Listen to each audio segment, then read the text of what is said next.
Ministerios ID les da la bienvenida a Fundamentos de la Disciplina Eclesiástica, una serie de recursos que procura demostrar la innegable importancia de la disciplina como medio de preservación de la pureza de la Iglesia.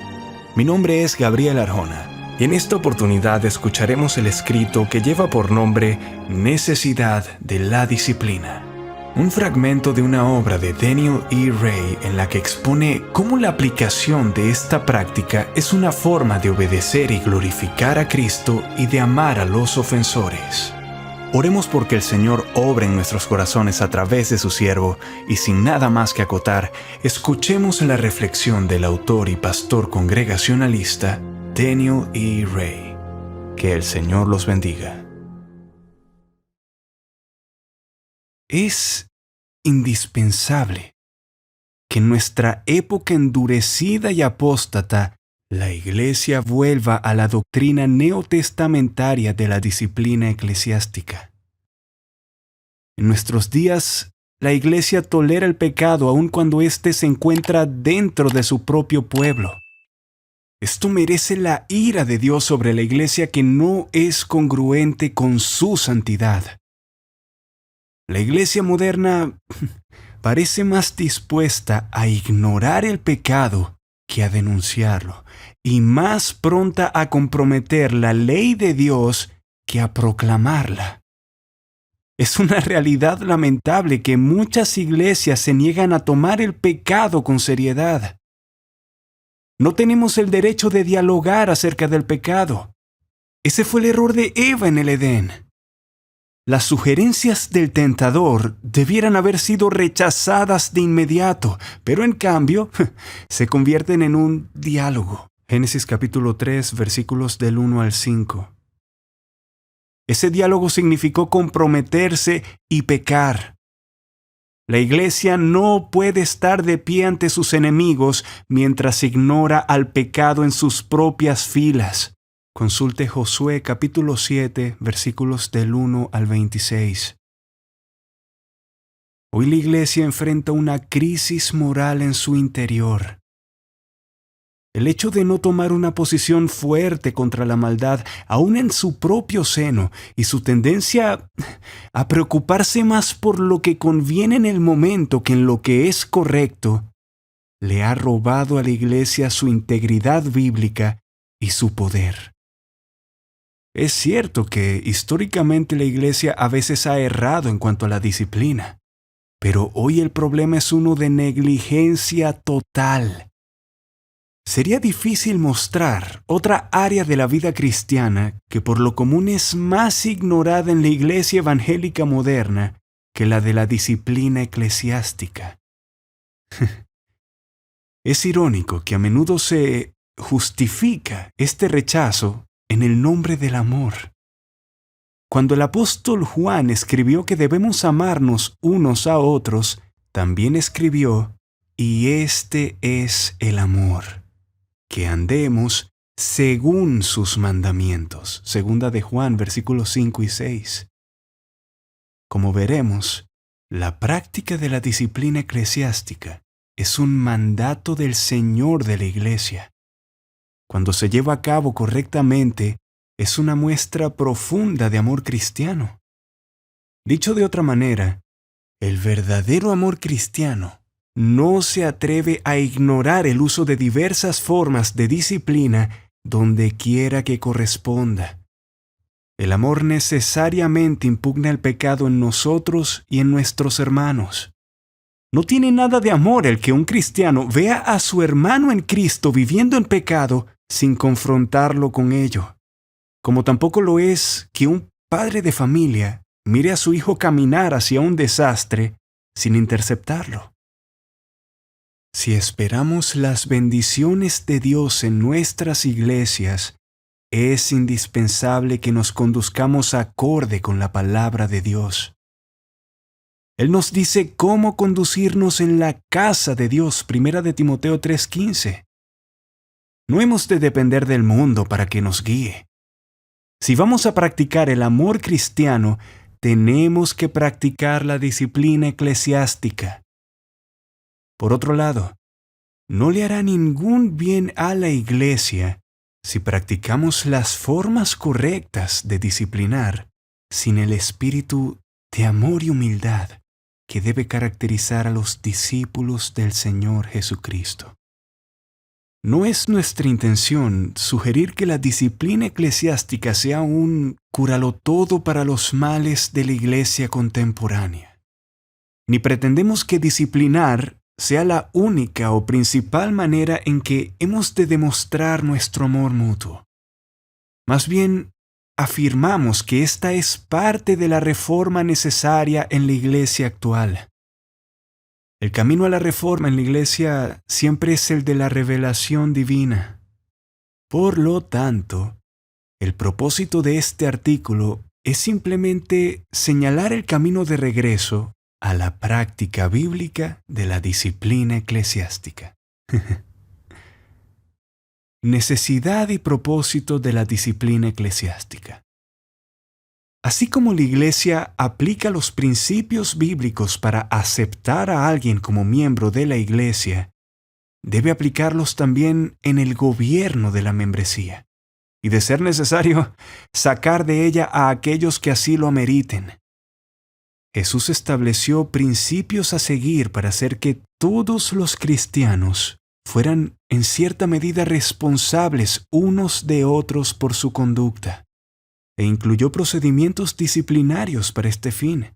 Mateo capítulo 18, versículos del 15 al 17. Es en este contexto que dio a la iglesia la responsabilidad de pronunciar su perdón y sus juicios. De cierto os digo que todo lo que atéis en la tierra será atado en el cielo, y todo lo que desatéis en la tierra será desatado en el cielo. Mateo 18, 18. Por cierto, que la ratificación en el cielo de lo que la iglesia hace en la tierra depende de que la iglesia actúe en obediencia a Cristo y sus principios sin hipocresía ni favoritismo. Como dijo Matthew Poole, este texto es para asegurar a los pecadores rebeldes e impenitentes que ratificaría lo que hiciera su iglesia, de acuerdo con la regla que les había dado para seguir. Por lo tanto, es un texto terrible para aquellos que con justicia y razón son cortados de la comunión de la iglesia. Poole agrega sabiamente, este texto no hace infalible a la iglesia, ni obliga al Dios Santo a defender sus errores. No obstante, la única realidad establecida en este punto es que el Señor Jesucristo, de hecho, tiene la intención de que su iglesia gobierne a sus miembros, aun incluyendo medidas disciplinarias cuando éstas son necesarias. No pensemos que esto es simplemente un poder opcional para actuar, porque todas las instrucciones del Señor son dadas en forma imperativa. La iglesia no tiene derecho a ignorar una conducta pecaminosa persistente entre sus miembros. Nuestro Señor no nos ha dado esa opción. La necesidad y el propósito de la disciplina eclesiástica pueden verse claramente en 6 aspectos. Número 1. Glorificar a Dios por medio de la obediencia a sus instrucciones para mantener el gobierno correcto de la iglesia. La palabra de Dios es clara en su intención de que la disciplina de diversos tipos fuera parte de la vida de la iglesia. Mateo capítulo 18 versículos del 15 al 20, Romanos capítulo 16 versículo 17, Primera de Corintios capítulo 5 versículos del 1 al 13, Primera de Tesalonicenses capítulo 5 versículo 14, Segunda de Tesalonicenses capítulo 3 versículos del 6 al 15, Primera de Timoteo capítulo 5 versículo 20, capítulo 6 versículo 3, Tito capítulo 1 versículo 13, capítulo 2 versículo 15, capítulo 3 versículo 10, Apocalipsis capítulo 2 versículos 2, 14, 15 y 20. Siempre resulta glorificador para Dios cuando obedecemos su palabra en lugar de dedicarnos a nuestros propios intereses. No seamos como aquellos en la época de Jeremías, de quienes está escrito: He aquí que la palabra de Jehová les es cosa vergonzosa. No la aman. Jeremías 6:10. Número 2. Recuperar a los ofensores. La meta de todo tipo de disciplina, ya sea por mansa corrección, amonestación, reprimenda o excomulgación, es siempre la restauración del ofensor. Mateo 18:15, 1 Corintios 5:5, Gálatas 6:1. Ninguna de las instrucciones bíblicas sobre este tema promete la restauración como resultado. No obstante, las indicaciones sabias de Dios concernientes a cómo el pecador debe ser llevado al arrepentimiento tienen que ser respetadas y obedecidas. Por lo tanto, aunque nos sintamos inclinados a sencillamente orar sobre el asunto, Dios manda que la acción acompañe nuestras oraciones. Las instrucciones del apóstol referentes al ofensor, no lo tengáis por enemigo, sino amonestadle como a hermano, 2 de Tesalonicenses 3:15, establecen el tono de esta obra de extrema gravedad. Como comenta Calvino, aunque la excomulgación también castiga al hombre, lo hace de manera que le es una advertencia de su condenación futura.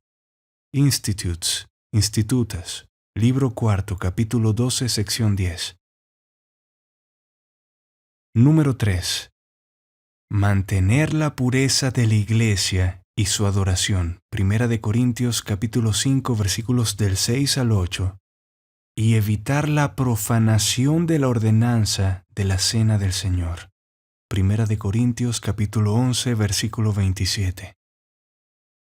Nunca podremos mantener a la iglesia visible perfectamente pura, porque no somos más que seres falibles.